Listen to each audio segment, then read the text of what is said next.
Image copyright EPA image caption Senate Majority Leader Mitch McConnell says senators had a duty to act. The U.S. Senate has failed to pass a Republican proposal to repeal President Barack Obama's signature healthcare policy without replacing it.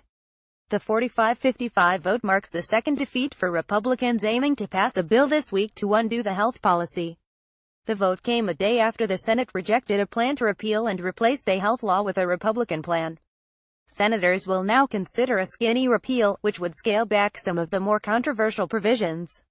The skinny plan would eliminate unpopular parts of Obamacare, the Affordable Care Act, including the individual mandate requiring all Americans to have health insurance coverage, as well as a tax on medical devices. If that measure passes, the Senate and House of Representatives would then be tasked with finalizing a bill that could still change during negotiations. If successful, the full House and Senate would again have to approve the measure. 7 Republicans opposed the repeal-only plan on Wednesday, which included a 2-year delay on a replacement in the hope of finding agreement before that time elapses. The defeat is the latest blow for President Donald Trump, who put repealing Obamacare at the center of his election campaign, and underscores sharp divisions within the Republican Party over a replacement plan. The proposal to repeal and replace Obamacare with the Better Care Reconciliation Act (BRCA), a Republican plan that was crafted over last 2 months, collapsed on Tuesday night after 9 Republicans voted against it. Republicans have long railed against Obamacare's government overreach, criticizing the system for introducing government-run marketplaces, where premiums have risen sharply for some people.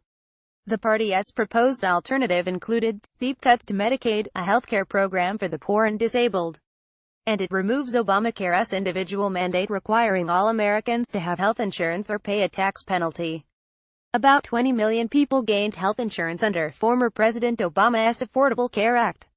The nonpartisan Congressional Budgetary Office (CBO) found the bill would strip 22 million Americans of health insurance over the next decade.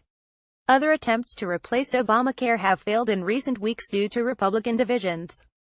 In an early morning tweet on Wednesday, Mr. Trump lambasted Republican Senator Lisa Murkowski of Alaska for opposing the party's plan, saying she really let the Republicans, and our country, down yesterday. Too bad. Mrs. Murkowski was one of 2 Republicans earlier on Tuesday to vote against allowing the debate on health care legislation reform to go forward. But her party eked out a victory after Vice President Mike Pence cast the tie-breaking vote, which allowed discussion to take place.